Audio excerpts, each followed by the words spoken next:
Alors, je m'appelle Gwenaëlle Le Goulon, je suis maîtresse de conférences en histoire contemporaine, donc enseignante-chercheuse à l'Université de Lyon 3 depuis 2013. J'enseigne sur tous les campus de Lyon 3 depuis 2013.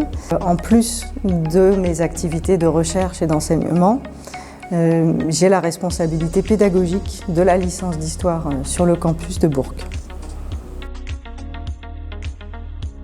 La licence d'histoire s'adresse à des bacheliers. C'est une formation universitaire qui dure 3 ans, qui permet d'acquérir de nombreuses connaissances dans le domaine de l'histoire, mais aussi des méthodes, notamment dans la recherche documentaire, ainsi que dans l'analyse critique de ces documents, ainsi que des discours, quels qu'ils soient.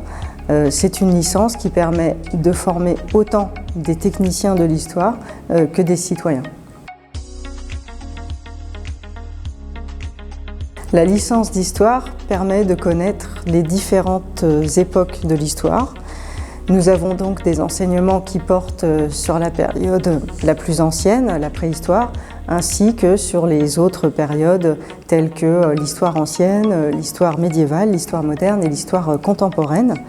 Les cours permettent de balayer différentes thématiques, qu'il s'agisse de l'histoire politique ou de l'histoire sociale, l'histoire religieuse, l'histoire culturelle. La licence d'histoire comprend également d'autres enseignements de géographie, un cours d'anglais ainsi qu'un cours de méthodologie, autant de disciplines qui ne relèvent pas du champ de l'histoire, mais qui permettent d'avoir une formation véritablement complète à l'issue de ces 3 années de licence.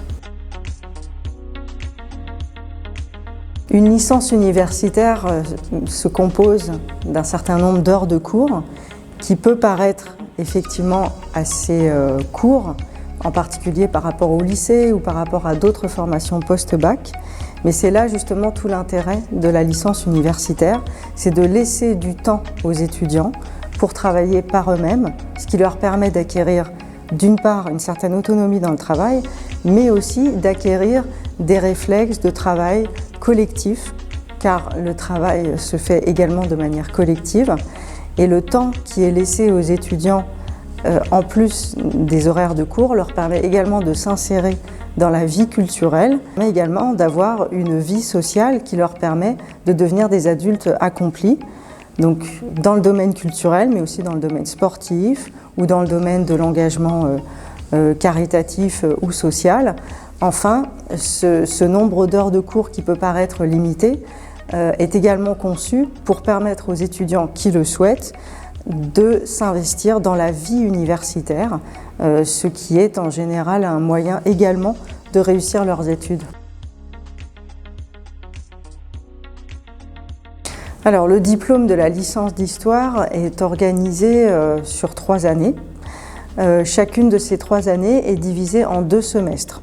Par conséquent, la licence d'histoire comprend 6 semestres. Chaque semestre doit être validé pour obtenir donc, au final le diplôme de la licence. Les enseignements changent quasiment à chaque semestre, ce qui permet aussi de renouveler l'intérêt des étudiants pour les différentes périodes ou les différentes disciplines qui sont abordées.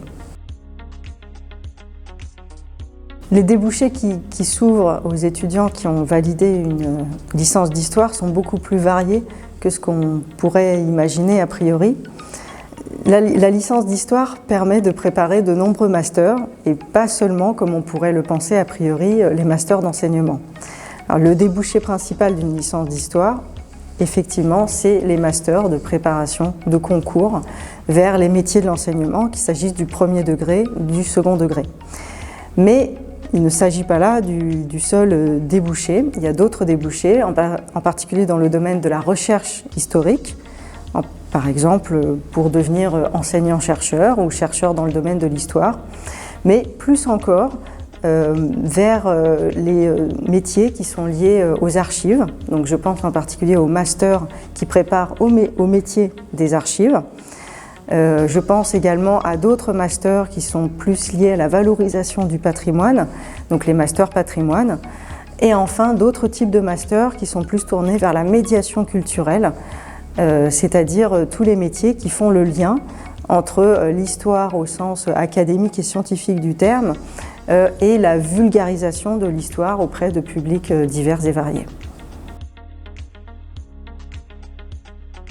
Alors sur le campus de Bourg, nous avons des effectifs relativement modérés par rapport au campus de Lyon, ce qui permet évidemment un meilleur suivi des étudiants et des étudiantes. Je pourrais même parler d'un suivi personnalisé puisque les effectifs sont vraiment modérés. Les enseignants connaissent personnellement tous les étudiants qu'ils accompagnent pour la plupart depuis la L1 jusqu'à la fin de leur licence en L3. Mais au-delà du suivi pédagogique, on pourrait dire que ce suivi personnalisé s'étend à d'autres domaines de la vie étudiante, puisque la chance d'un petit campus, c'est que non seulement les étudiants connaissent très bien tous les professeurs, mais ils connaissent également très bien les personnels administratifs, le personnel en particulier de la vie associative. Et cette proximité, évidemment, est un atout pour nos étudiants.